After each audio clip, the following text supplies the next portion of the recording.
Welcome to another episode of the Lords of Consciousness podcast, videocast. I am your host, Clint Culberson, and I'm really excited for our guest today. She's been a friend of mine on Facebook for quite a while now, and she's been she was super active in the Bernie Sanders campaign, and almost really made a name for herself because she's such a brilliant person and has such a brilliant perspective.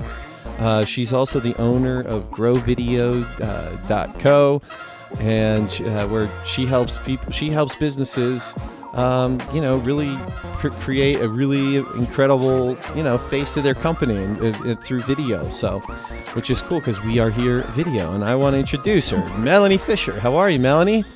Hello, I'm doing great. Melanie's out of Sacramento for anyone who's interested, but so California representing, Arizona representing.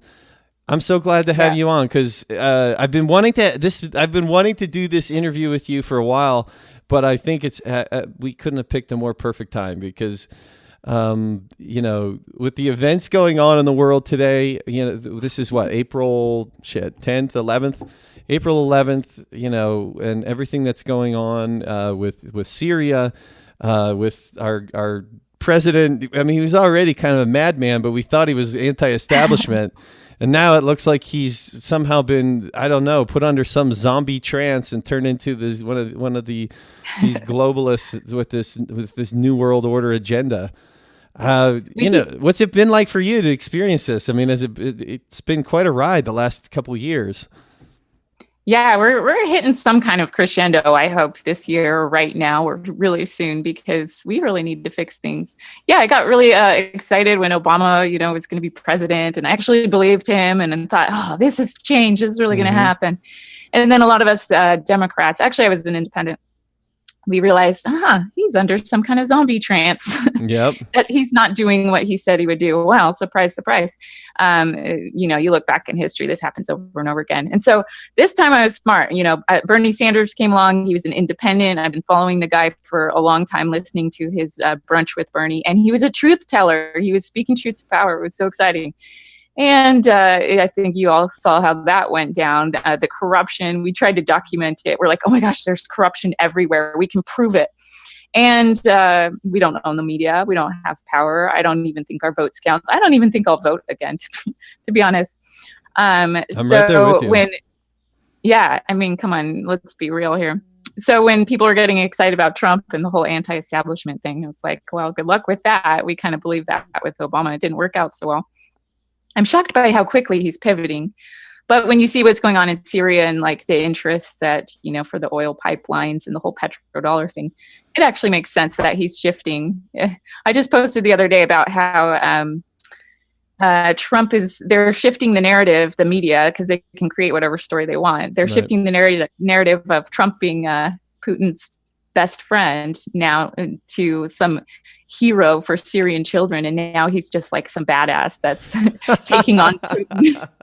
So it's like, oh my gosh, how dumb do they think we are? I think apparently a lot of people are dumb because they're buying it. But if we keep doing our jobs, making videos and speaking out, hopefully we can wake up more people and we can all start to empower ourselves a little more and make decisions not based on these lies, right. Make decisions based on our own well-being. So that's what do you tell someone who sees Putin as this world aggressor? Because again, if you follow mainstream media for the last 10 years, if you followed, and that doesn't even mean just the United States media, we're talking European too. I mean, I lived in France in the early 2000s, and there was propaganda going on at that time too against Russian aggression. At the time, I had no idea. I just took it for what it was. Yeah, those Russians they're the aggressors, and you can start seeing though as it unfolds that's not really what's going on here.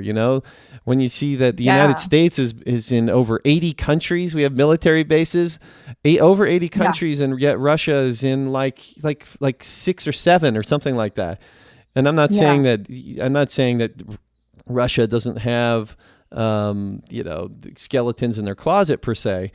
I mean, I think all these guys are pretty much gangsters in a way. I mean, I think it's mafias that are running the whole world, but there's different factions even within them. And even I think some mafias have been like, yo, you guys are out of control. I mean, you guys are trying to like depopulate the earth and do all, world conquest like no other. I think other mafia guys are just cool making their cut and, taking care of their people too. I think there's some of them like, and I think that's what Putin is, almost like what's his name? Colombian drug lord down in, I can't remember his name. How he would give back to his people is what I'm trying to say. Oh, okay. Anyway. Yeah, I think Russia, I'm still a little confused about. I'm not sure if they're part of controlled opposition or if they're actually trying to do the right thing and help Assad or help Syria. So this cabal, doesn't come in and take over. I don't know, because I'm starting to think they might actually be controlled opposition, because when you're on kind of a spiritual path, as well as waking spiritually, as well as waking to kind of the global events, you start to realize that, it's about duality. And that's what kind of feeds the negativity and the energy, is like getting obsessed with one team or another, and then having fear. And, right. Contributing to more terror and hatred and like picking a team, right? And to be fair, I mean, what's going on in Syria is stemmed from when you do your homework, you realize there was a pipeline that there's a dispute over two different pipelines. One of them is backed by the Western European, American, NATO faction, New World Order, central banker movement, but then there's the other one is Russia. And so Russia has a pipeline that they want. So there's a reason why they're quite interested in what's going on in Syria. And at the same time, I think they saw what happened in Libya and how that we were lied to about what was going on with Gaddafi. And I think Putin actually called it out. Like we literally went and destroyed a sovereign nation that was, that wasn't asking for it. Well, Libya was one of the few remaining countries that didn't have a central bank. And so that's why I love that you kind of brought up Rothschilds earlier before we started recording, because that's really what this is about. This is about having control over the monetary system. And sadly, like a lot of our currencies are on the verge of collapsing, and war is profitable. So, it makes me wonder if some of our politicians actually know that these are all lies, but they're supporting the wars and all that because they know we're on the verge of like some currency collapse. And so they think that it's like the lesser of two evils, like, oh, well, we'll lie about it, but it's better than the entire world collapsing and, falling into poverty. But actually, I think we almost, I don't want anybody to suffer. But I'm not quite sure how to wake people up to their own ability to be empowered. The earth, obviously, it has a lot of resources. If we're smart enough, if we come up with better systems and we can learn to cooperate, we can actually take care of each other.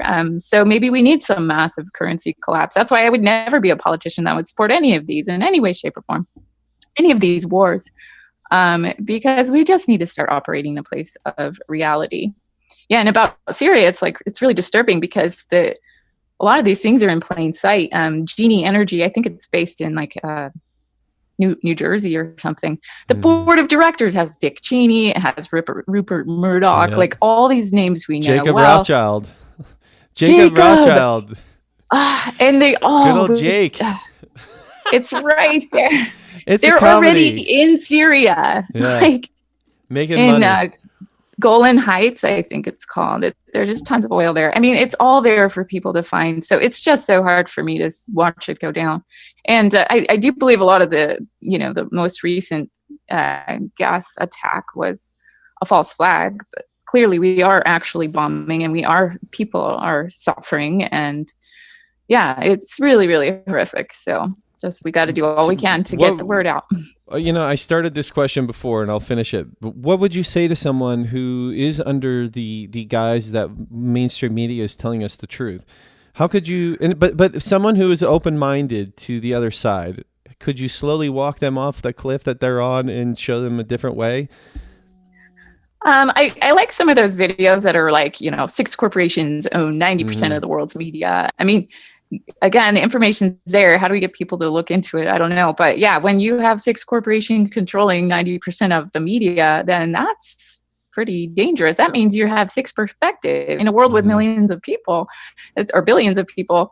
It's pretty disturbing to think that, oh, I'm giving my beliefs and my authority over to six groups. No, like I would rather use the internet, use everybody's cell phone videos, articles. I would rather, sift through all that to come up with my perspective on things than relying on mainstream media. So I guess we can just keep trying to tell people, like, look at who owns this and look at their interests. Like, if they're obsessed with making money, like corporations are, then that's going to be their agenda. Mm-hmm. So I think what's disturbing, and I don't think a lot of people realize, is how much collusion the media has with the CIA, with the governments, with the shadow cabal, really. So they're not separate. The media is like an arm of whatever I would just call it the shadow cabal. So I don't know. What do we tell them? It's just, I've been not wanting to hang around people like that. It's like too hard for me to hear that. And they don't want to hear what I say a lot of times. They think I'm crazy.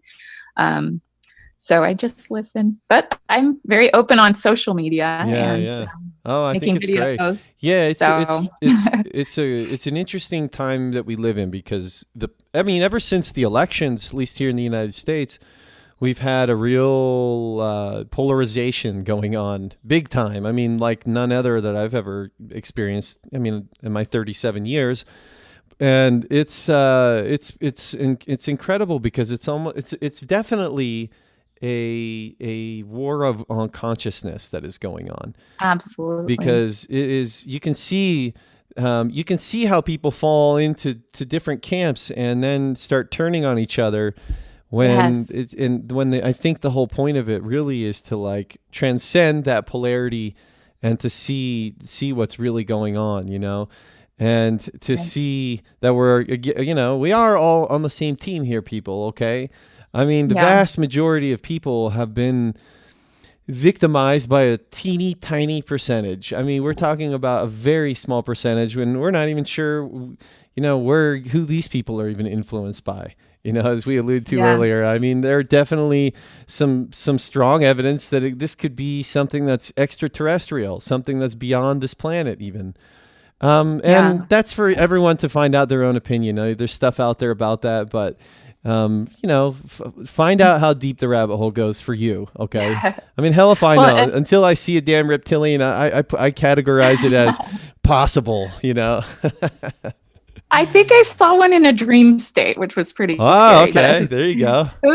Who knows? I think I love the saying. I've been hearing it a lot lately, so I think it's important for the collective consciousness to hear it again. But as above, so below, we can do so many things. Oh, here's another like cliche I've been hearing a lot. We are the ones we've been waiting for. Yeah. So as so below, we got to work on our personal lives. When we have conflicts or where we want to engage with somebody that might be mad at us or whatever, like that's a great opportunity to practice like that non-duality where we're like, how do I objectively observe this situation? I might have this knee-jerk reaction to identify with one team. But what if we all take a deep breath and try our best in every single situation to objectively observe what's happening? I mean, the whole world will shift if we can start doing that. So we're going to have opportunities all over the place to practice this. So we will change the world by changing ourselves. So, amen. And if you do see yourself as some, warrior of truth or, however you'd want to say that, if you do see yourself as that, great. There's nothing wrong with that. That's beautiful. But if you as a warrior are going to be more effective outside of yourself in the world, in the real world with other people, you will be more effective, more powerful,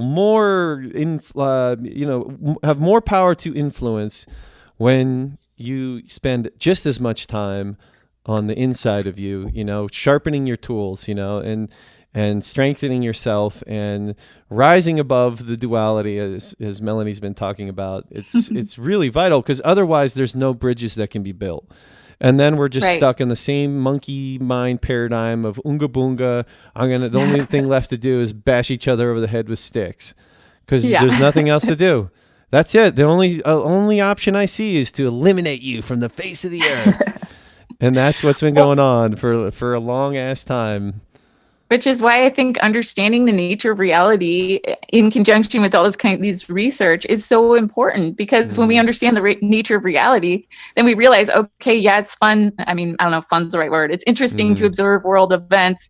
It's interesting to get like passionate about it, but really like only my reality is this. And you know, if I can live in a way that feels good and harmonious, then I think not only will people see that, but they'll feel it. And I think that's how we heal the world, is we go out into the world as a living example of peace and of living a life that's functional, that's good, that, you know, we feel is stepping into our highest version of ourselves. And the more we can get people to do that, the better. And then what happens is when you start to see, you know, the lies a lot more. And so there is like this sort of integration period when you become really aware and you start to empower yourself. You also have to like learn to deal with the discomfort of knowing how messed up everything is too. So. Oh yeah, but it's heavy. It's better than being confused and sort of depressed and thinking the world's falling apart and feeling powerless. You know, to me, it's like the only option is to step into our power. So there's some challenges that come with that, but there's no other option. You know. Yeah, and that's I think when you say step into our power, maybe within my linear mind, I always feel like that's a forward momentum, you know, like there's no going back. Yeah. And I think within that journey of self-awareness, there's always that temptation to want to go back the other way to the safest place that you were once at before, you know. Familiar. I just need to go back to the old me, because man, I was at least on steady ground, because when you go forward, you are going on shaky ground. I mean, you're actually going to, you're going to have some arrows shot at you, and you're going to keep going forward, you know.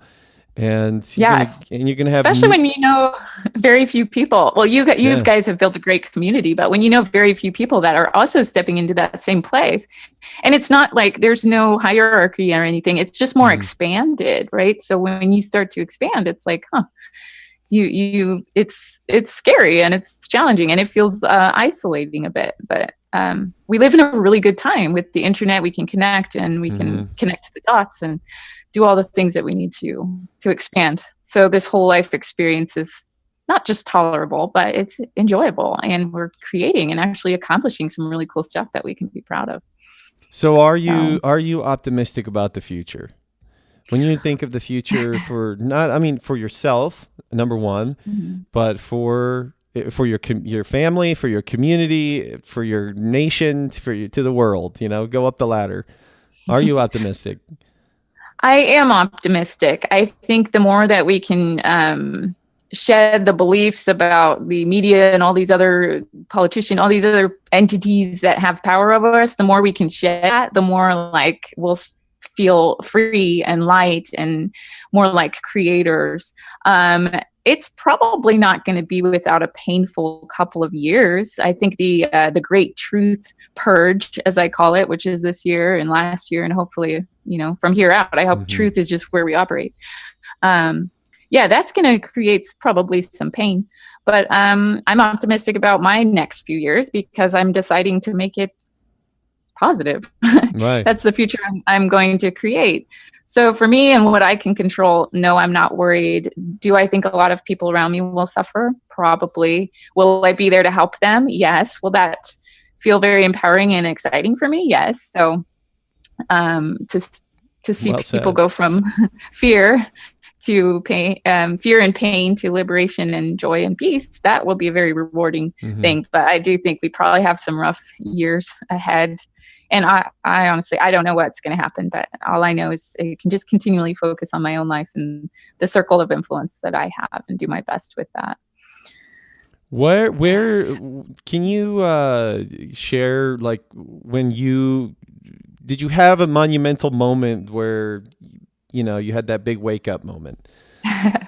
Well, I had two awakenings in my life. So I would say I was definitely asleep until my ex-husband went to Iraq, and that's when my research started. I was hardcore Republican. I was raised that way, or, you know, and I was religious. And So yeah, he went to Iraq, and then he went before they were going into war, or they were planning things. And so there was a disconnect between what the media was saying and what he was actually doing. And I lived in Germany at the time, so that was a whole other perspective too. So I noticed the lies, and I started researching more. And so then I decided, well, I don't think I'm Republican anymore, which was kind of eye-opening. And then I was like, well, then I'm a Democrat. I had that moment too. Thank you, George Bush. Yeah, exactly. That's funny. You were a Republican. But yeah, then I was like, well, clearly I'm a Democrat. Well, and then I started, thinking about that. And they were supporting wars and supporting things and they were lying about anyway. So I was like, well, then I'm an independent. Now I'm like, I don't know. I mean, if I had to be anything, it would be green. But I mean, we know what they do to the Greens. Nothing. They don't give them any attention or anything. Right. So that was one awakening. And then my religious awakening was about 2010 and 11. So I shed the political beliefs, and then I shed the religious beliefs. And then I would say I've been on a more spiritual awakening the last 2 years. So after the religious thing, I became atheist, hardcore atheist. I was like, that's all nonsense, anything that's not proven. And that led me kind of into a corner too, because I wanted to explore and learn more. And I was like, oh, there's got to be more. And so then, yeah, just doing meditation and just exploring spirituality more led me to believe, I'm definitely not going to limit myself to science. There's a lot more out there, and I'm not going to limit myself to what, anybody's version of spirituality. It's my own, and I don't have to prove it. I just need to do what is working for me. So that's been kind of my journey. Yeah. Two big awakenings. Yeah. But before that, I would say I was just asleep. I was just going with the flow, living a pretty comfortable life, watching TV shows, a lot. And I had 2 kids and it was good, but I've always wanted more. And I've always been a learner and reader and a questioner. That doesn't always go over well with authority. No. But I'll never change. You might find yourself on the outside of the fence of the system, in a sense. I mean, I found myself on the outside of the corporate world. I grew. Right. I was growing and growing until it didn't make any sense for me to be there anymore, and both sides knew it. That's why I quit and got fired on the same day. So. That's funny. How it worked out. We both knew it's time to go, and so my journey's you taken kind of outgrow it. Like, to me, certain things in our lives do have sort of an expiration date, and it's okay. And change, it's hard sometimes, but I think it opens the whole vast world of emptiness and possibility. It's like when you clear out your closet, like all of a sudden you're like, oh, I could buy the most beautiful clothes that I really want now. Yeah, exactly. It's just sort of exciting. Yep.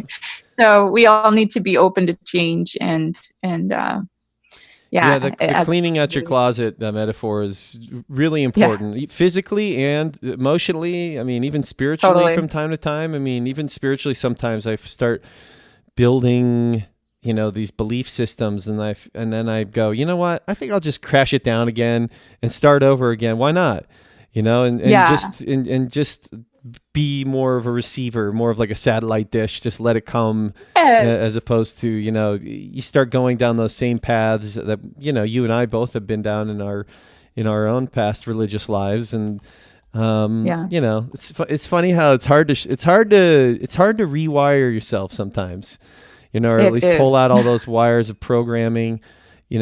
Speaking of programming, one of the people that you and I both we share a similar hero, and that is David Icke and his work. And what is his work meant to you in terms of your own understanding of the nature of reality and the nature of humanity and the history of humanity? Yeah, well, he just helped me question my beliefs, right? So I'm aware that it's really good to question our beliefs regularly. So when David Icke started connecting the dots with the Rothschilds, with what's happening with these wars and everything, I was like, okay, this guy knows his stuff. And then he goes into some pretty interesting things that I haven't even researched, like the moon things he talks about. Some of those things I need to look into, or I might or might not, I'm not sure. But so yeah, he just helped me kind of question my beliefs. But as I've been researching, a lot more and more of what he's saying is making sense. And the implications of that are pretty disturbing because, with the whole the pedophile ring and all that. I kind of dismissed that when he would talk about it, but now we have those WikiLeaks emails. We have a mountain of evidence to show that there's so many pervs in Washington and throughout the globe that I think people should go back and rewatch what David Icke said about some of those things. So yeah, it's just about keeping an open mind. If people can keep an open mind, they'll be, not only David Icke will help them connect some dots, but there's a lot of other people, and it'll just help us in general to discern, because if we're not going to be able to rely on these 9 or 6 corporations that own 90% of the media, then we all better get good at discerning, because the internet is a big, messy place. So, Yeah, exactly. And you're right. It's not about any one teacher, one messenger. It's not about the messenger. In fact, David Icke would be the first guy to tell you that. The guy lives in just like a normal apartment, not interested at all in any sort of like savior complex. But most of his life, he's been ridiculed, because, to be honest with you, a lot of what people like David Icke have been teaching, there hasn't been that like outward evidence showing it. It's been more kind of whistleblower and maybe circumstantial or witness testimonies, those are real, those are legit. But for the world to accept it, you need something else. And now, thank goodness, we have 2016, 2017, and watching it all unfold. And David Icke he's more correct every day that it goes on. Like as Terence McKenna says, the truth will withstand any test you put it up against. So if his words are bullshit, maybe they are. Well, as soon as we get something that shows that they're bullshit, then we'll throw it out. No worries. Exactly. But it hasn't really happened yet. It doesn't. It just keeps unfolding, where you can see the agenda that's being played out on us, and yet if you don't see it, you think, oh, America the beautiful, and we're fighting for freedom, and that whole rhetoric that we've been brainwashed with our whole lives, especially living in the United States. Man, it's quite a wake-up call to realize that you've actually been a part of the evil empire, not part of the rebels, the Jedis. I know, and a lot of us were part of it and we didn't know, and a lot of people are still very much embedded in it, and they're kind of getting clues that they might be supporting it in some way. It's what you do with that information after you wake up to it. I think that's kind of what our soul is going to have to answer to someday. And and that's why I know I trigger people. You probably do too. When we tell people these truths, it puts them in a place where, you might need to reconcile some of the decisions you've made and figure out your role in this whole thing. So that's not exactly fun to do, but how can we fix anything if we can't get real? Yeah. Truth is a funny thing. It has no agenda whatsoever. It just is. But it's funny because really in the end, truth doesn't exist. It's all unique to each perspective. So, if there's a war, you have all these different perspectives. We don't even know, what truth is. Right. But we have to be open to just gathering as much information as possible and using our own discernment. And one thing that's challenging is when you do make a claim like David Icke does, and we can show tons of different perspectives and tons of evidence to support it that, for people to consider. You get other people that are using these mainstream media articles to counter it, because they say, well, there is another perspective. And so sometimes that's challenging, because, then you have to get into, well, who paid for the mainstream media article you're using, or who funded, like the 9/11 documentary, what was the NIST document, who funded these things? There's so many lies, and it's just sad to see people falling for that stuff. So that's my challenge. Is like, we need to know more about where a lot of the mainstream media disinformation campaigns are coming from to kind of help clear that up, because a lot of them are just completely pulled out of thin air. It's the inverted society we live in. Oh yeah, and it's all run by the fake reality. Yeah, exactly, and it's all run by our addiction to money. Maybe it's partially addiction, but also our scarcity consciousness that we live in on this planet. That, oh my God, I have to follow my orders or I won't have a job. Right. Then you start freaking out, and that whatever that, especially when you've been programmed to believe that you have to have all this stuff, you have to live a certain Right. lifestyle. Well, shit, I have to make my monthly nut's got to be at least $8,000. I mean, just to even live, and that live means, 4,500 square foot home with big cars and the Right. whole deal. Or if you're one of these in these government positions, I think at the political level, usually you've been blackmailed at some point. Yeah. I think for sure when you look at a guy like John McCain, that guy is under massive, massive control. He's not a powerful guy. He looks like someone's bitch. I'm sorry to say, but he looks like someone's. I don't know what they have on John McCain, but he's a robot. Bernie Sanders is not the same at all. He's we have to get into this topic. That's a whole, you can shift and not support a person. I think that's important too. Hell yeah. Now do you believe there's some kind of high tech program running, like some kind of mind control thing? Because Bernie is a great example of somebody that is not himself anymore. And there's all kinds of conspiracy theories, but I don't know what's going on. I don't know how they're getting people. I know they blackmail a lot of people, and I know they have, all our phone calls recorded and TVs are recording. So it's not hard to come up with stuff, but there's just something else that I can't put my finger on. Maybe somebody would know, but well, it could. With Bernie, I'll be honest with you. I thought somebody said we're gonna fucking murder your family or something like that. Yeah, maybe. I don't know. I something happened. He glitched out, literally like a glitch out, like, and now It's like, I support Hillary Clinton for president. We got to get Donald Trump, and it's all about Donald Trump, and it's like, dude, you've been literally hosed. He could have gone to the. Why did he make no fuss about everything that happened with the DNC WikiLeaks? And he's like, didn't even Russia. bitch about it. He was blaming Russia. I know. Like some he could have robot. made history. He could have made history and joined the Green Party, or just done something drastic. We needed something drastic, and he didn't. So that's a huge disappointment. I don't even like talking about him because I don't want to give energy to somebody that's sold out, even though maybe his heart is pure. I sense that it is, but I don't know what's going on. Let's say this. Let's give Bernie the benefit of the doubt. Okay. You and me talked about earlier. Hell, the more you make these videos, maybe the more you put yourself on someone's radar that doesn't have your best interest at hand. So you can only imagine.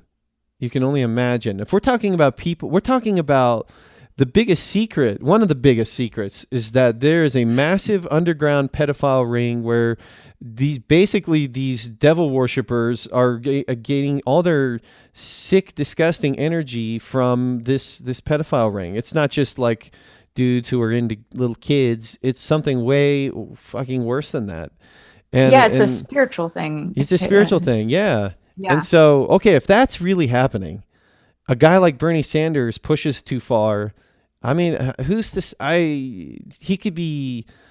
Poor Bernie, to be honest with you. I think something may have terrible happened. Maybe it is something like you said, some sort of high tech. Who the hell knows? Gosh. Yeah. I don't know. If you believe in aliens, I think it was the aliens from Sirius or something. They had some kind of mind control technology that they claimed has been on our planet for a while. So I don't know, but that's why you got to have this knowledge of the energetic war that's going on. It's not just this third dimension stuff.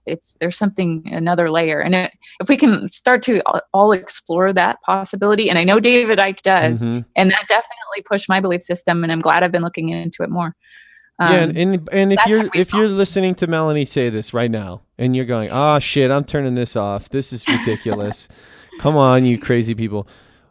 If it's wrong, then cool. Melanie and we don't have some vested interest in the aliens. Okay, I'm kind of rooting for the alien thing. I'm kind of rooting for it, but for the most part, it's like if it's not aliens, I don't care, man. They're great. That's one less thing one less rabbit hole we gotta, figure out here. But we have to be open to this possibility because look, okay, if you're a conservative listening to this, did you not just see what happened to Donald Trump? Because to be honest with you, it looked like something happened to him now. He looks like the switch got flipped. Like you were talking about with Bernie. Literally, when he went up on that stage with the to announce the attack, he looked literally like a robot. It was weird. Yeah, he seems to be different too. Yeah, I've always wondered about him, if he's in on it or they're just using him as a tool. I don't know. I think he's such a narcissist that he's probably kind of easy to manipulate. They can just kind of feed his ego. And oh, I think so too. He's not himself though. Yeah, especially recently with the Syria stuff. So yeah, it's pretty disturbing. Yeah, it's quite disturbing, because you think that you can have. I mean, let's face it. We know, you and I know, this will probably have to happen from the bottom up. But God, it sure would be nice if there was like a top-down thing, and to the extent that it could happen quickly. I mean, if we could get some sane people in some of these higher positions, we can reverse the environmental disaster that we are creating on this planet. I mean, easily, like quickly. Mm-hmm. We could clean up this planet within a couple decades if we literally allocated our energy, our resources, our funds, our collective energy towards that. We could do it. We could reforest the world within 3 generations. No problem. We could do it. Yeah. One tree has a lot of seeds, and we can do it. If there was, it won't come from the bottom system. Up though. It'll come from the bottom up. It's like grass, when you have like crabgrass and some like weeds mixed in, you can pour poison over the top and hope that you can kill some of it. But really, you need to test the pH of the soil. You need to see if it's getting sunlight. You need, and that's what we have to do. We're each our own little blade of grass, and we need to acknowledge, that we are dependent on the soil. We are dependent on each other in this planet for our survival. And that if we're going to create healthy growth and healthy expansion and just a joyful life experience where we can all learn and grow and expand our consciousness, then again, it comes back to us, and it comes back to like finding our own power and humbling ourselves and acknowledging we need the air, we need the water, we need all these things, and humbling ourselves, also acknowledging that we aren't just ourselves and that we are very much dependent on each other. So there's humility that has to happen, and just expanding consciousness will address all these different areas. We'll start to see truth better. We'll treat each other better. All these like government programs that help the elderly or the young children, we don't need them if we take care of each other better, if our community develop better systems, and instead of giving our power to systems, start giving it to each other. Yeah, I think that's how we solve things.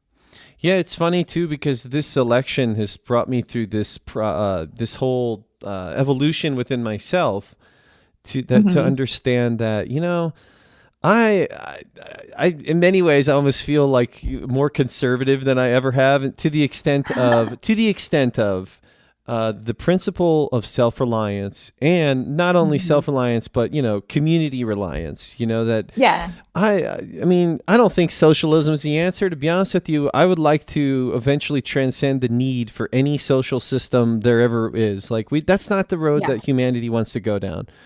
Honestly, because it's only a couple steps away from communism, which is a great, terrible evil, if you ask me.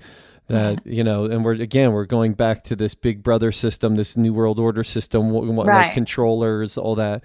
We just can't trust people to do that. And so, like you said, I mean, we have to transcend the system in general by taking care of all the needs that the system is giving us right now. We got to figure a way to do that on our own. How can we do that? Can we do it? We've done it in the past. We know we can do it. But are we willing to? Are we willing to pull the freaking plugs out of us? Those addictions to convenience, the addictions to, whatever it be. I mean, this system that we've been in part of,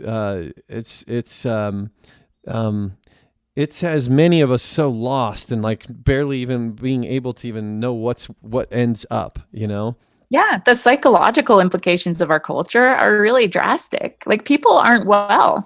All this convenient stuff, the technology that's making our lives, quote, easier and making it so we don't have to move our bodies much at all during the day. That's making us depressed, miserable. So we do need to create systems that help us contribute. Like part of being happy is knowing that your skills are contributing to something, and we've kind of eliminated the need to have our skills contribute to something, and we're just a cog in a wheel. A lot of people in these corporations and things. So that's depressing, that none of us actually want this.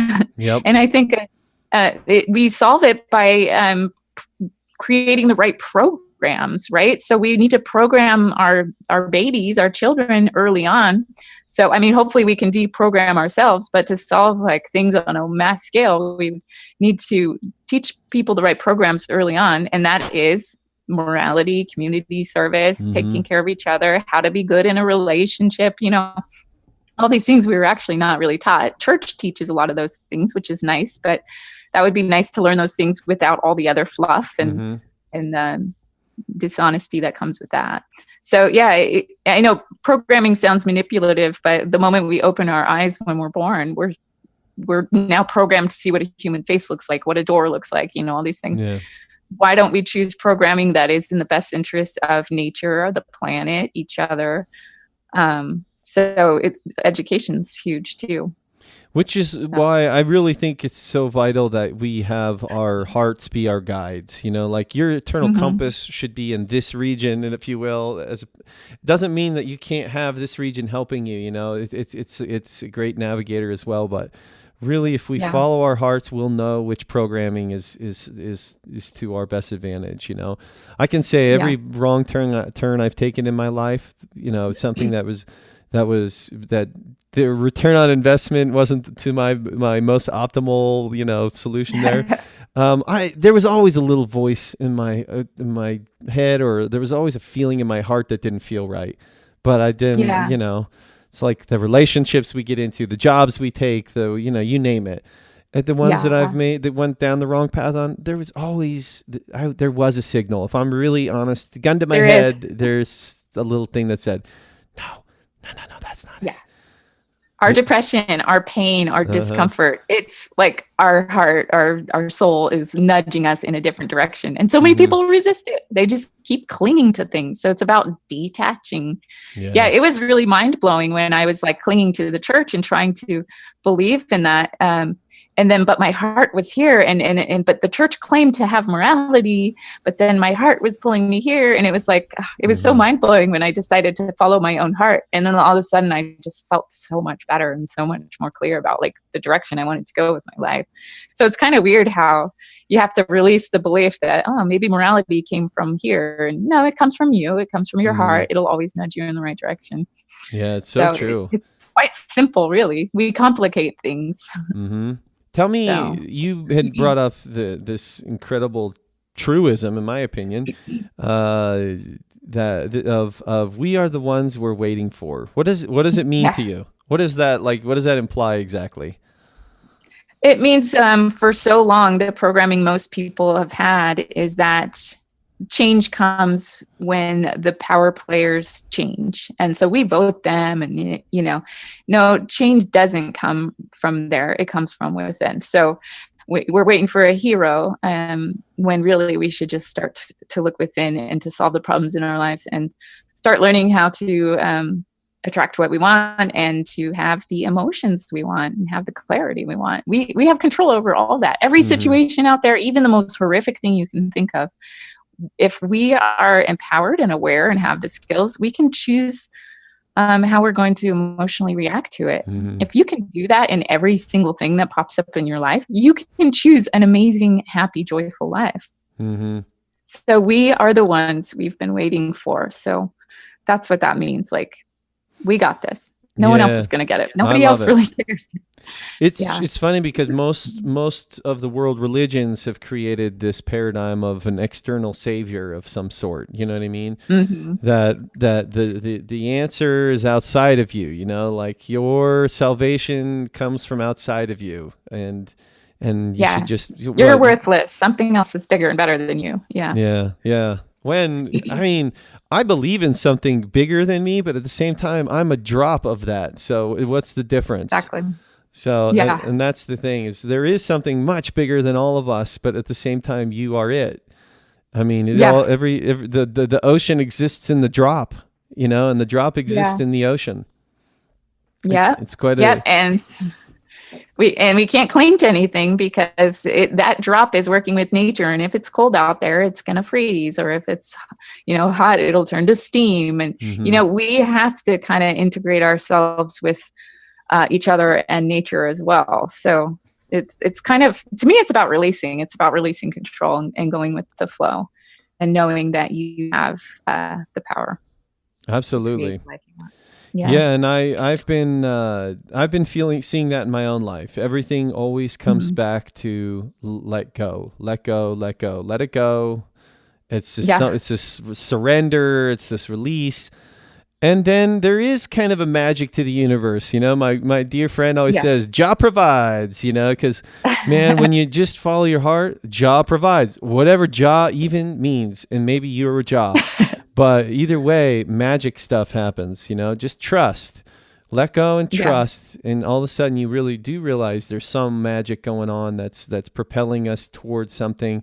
Maybe it's nature's way of those who surrender now are vessels for nature to optimize evolution through those particular consciousness that are willing and able to, hey, if you tap into Gaian consciousness now Mother Earth goes, okay, you're in. All right. I'm going to put you to work in a sense, and it's going to be awesome. And it's going to be, you're going to thrive. Like we're going to send the nutrients to the part that's going to thrive the most. That's the way it works. So why wouldn't it work even amongst us, Yeah, I love metaphors too. It helps to remind me every day kind of how to live my life. And my favorite one is the river.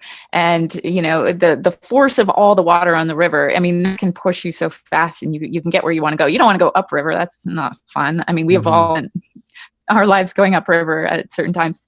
But what I notice a lot is these little whirlpools, these vortexes. And those represent to me like a negative interaction with a friend or something where you fight about something, or at work, this would happen a lot. We would like focus on the wrong thing. And then all of a sudden this idea of a vortex would come in. I'm like, oh my gosh, we're stuck in a vortex. We're not actually using this massive life force to move forward. And what that looks like is creativity. Like if we're using the life force that's available to us, if we're not focusing on the drama and the vortexes, then we have so much support and energy at our backs.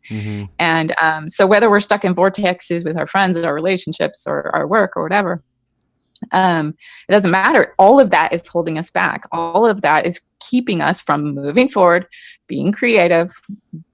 So next time I'm in an argument or something, I'm like, oh my gosh, am I in a vortex? Like you get in Facebook vortexes where you're like, oh, we could go back and forth. No, I'm not like helping to move anything forward because I don't know. It's just, that happens too much. So I like to keep that image in mind.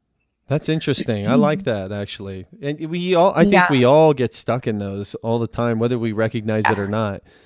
And then it's figuring out what's my part in it? How am I contributing to the vortex as opposed to diffusing this tornado that starts, it's I got called out the other day because I was kind of bringing up something that was kind of creating an argument. And I was like, oh my gosh, like, I think I'm bored.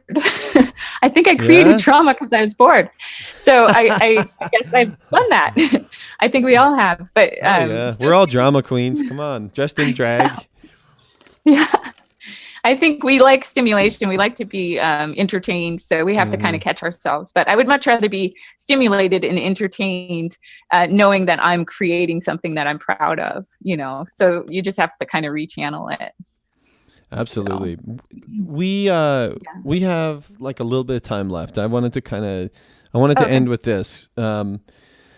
We're entering some really interesting times, and it's stuff that if you've been following the storyline of what's going on in the world, it's been more speculative and, this whole thing with Syria, this thing's been going on for 10 years. I mean, it's not like this just started. I mean, Obama's whole administration, he was trying to get us into Syria.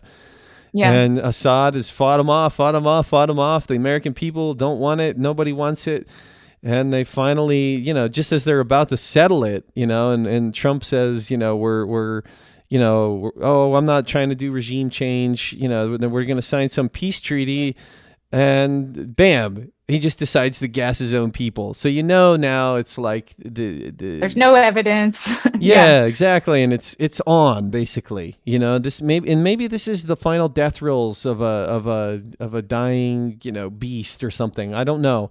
We know they're not going to go out silently, but and in many ways the whole storyline will take care of itself. But what we could potentially be heading into some very unique different times. Like things could be shook up finally. Like, I mean, there's people dying now more and more. So, and this could only escalate higher. I mean, what if Russia gets involved? And geez Louise, man, it's like, I can't even imagine.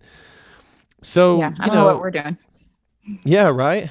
And so what would be your advice to someone out there, as they watch the storyline? Focus obviously on yourself, but when you look at the storyline that's going on, what would be your advice to them? Discernment and bravery. Use your discernment, and then when it feels true, when it's just you're starting to really feel compelled, share with others, and not just through social media.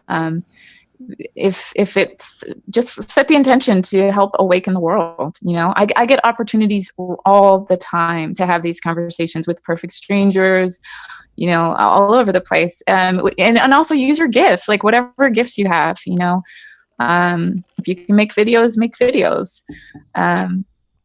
So I think that's it. Yeah. Aside from empowering yourself, definitely, acknowledge that you need to develop your own discernment and trust in yourself, like trust in your ability to know truth from fiction. Yeah. I think a lot of people are so much wiser and smarter than they give themselves, the ability to experience. Like, it's just, we've been conditioned to give our power away. So we need to get that back, and we are capable of knowing the truth. Yeah. And then when we feel it, and it's supported by several other things you've researched, and then you do feel obligated, or you should, to share, because it's about expanding consciousness. When we all are having a better snapshot of global events and what's happening, then maybe we'll think twice before taking that job at an arms manufacturer, or maybe we'll think twice before taking that job at CNN or something.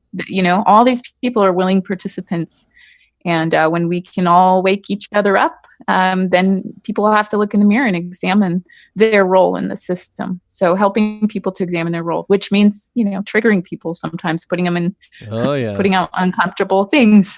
But it's what else are we going to do? Are we all just going to let this happen, and next we'll be bombed, or we'll see more of the animals dying? I mean, it's like, how much more do you guys want? And the chemtrails. I mean, there's so many things happening. How much more evidence do you guys want that something is really, really wrong? So you're absolutely right. And it's it might literally mean physically changing your entire life. I mean, I've experienced it. I mean, gosh, I've never been so poor in my life the last year of my life, but I know it's like a birthing process that's going on within my own life, because now it's shooting me off into a new career, which I'm extremely passionate with. I'm doing media right now, and I'm getting into helping people grow food in their backyard, and empowering, our urban environments with as much, green spaces as possible. And this is stuff I love doing, and the money's not there yet, but it's like, it's coming, because as I develop my own skills, as I learn to, and I'm having to, in some ways reinvent the wheel in my life, but not all the way. I mean, many times as you go on into new paths in life, it's scary, right? Because you've built up a whole lifetime of experience in one field. Maybe it's corporate accounting. Well, that's all I'm good for is corporate accounting. But the company I'm working for is literally taking part in the death and destruction of innocent people across the world. Shit, I'm in a dilemma here. And all the competitors are involved in it too. Damn, what am I going to do?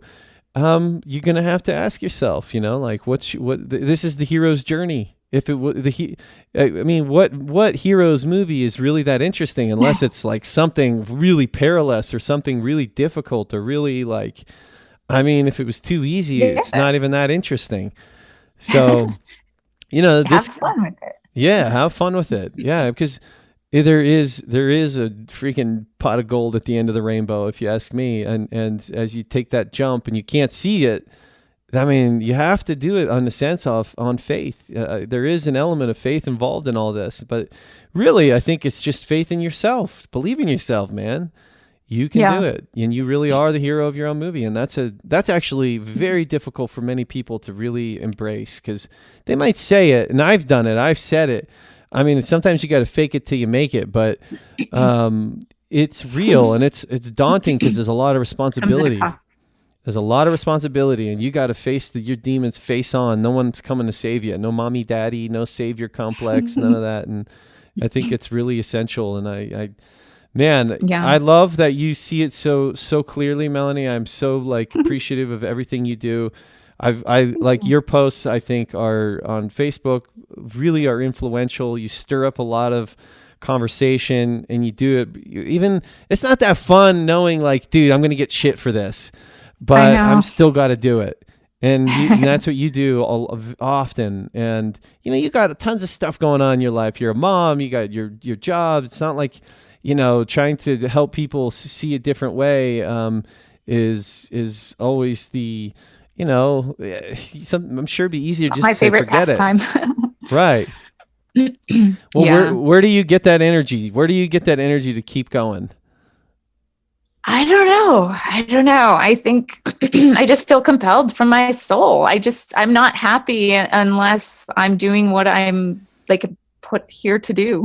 Yeah. I know that's not a great answer, but really ultimately we want to fulfill our life's purpose. And part of my life's purpose is to just bring about truth and to ease suffering. And ultimately all we want is peace. And I think we accomplish that by being peace ourselves, by being love ourselves. When you think about having the big mansion and having the fancy car and all that, and I think people want that because of the emotion it will produce. But if you can live in that little apartment and have a car that's functional and still get that emotion, then we've gotten onto something. And so I think that's my purpose, is to help people get in touch with themselves in a way that they can create the emotion and the feeling and the life of their dreams, regardless of the external world, because it's totally doable. By continually giving our power over to these psychopaths that are causing so much suffering, we're not moving forward at all. Absolutely. And just by expanding consciousness and awareness, we can finally create a life that's fulfilling for all of us. I love it. Well, you're my sister in purpose on this, and I really appreciate it. We keep fighting on and we keep doing our thing, and honestly, just keep more. It's not even so much fighting. Just we're living our joy, man.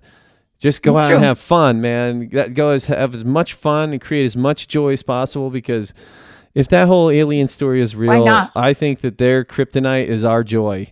If our suffering is their food, then our joy must be like acid in their eyeballs. So let's just have some fun, man, and start really getting around you. Who the people around you could use some of the love that you can share with them. I mean, that's so vital.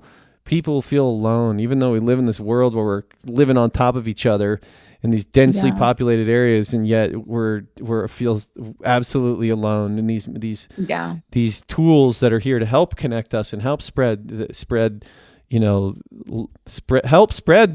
truth and love can also be to our detriment of making us feel completely alone and pulling us away from an even better existence. So it's true. I would love to have you on again sometime, because I think what you're sharing is so incredible, and the way you are, the way you see the world, and the way you're open to changing your opinion. Because at the end of the day, hell if you know, or hell if I know, right? I mean, we're doing the best we can. We could be completely wrong about everything.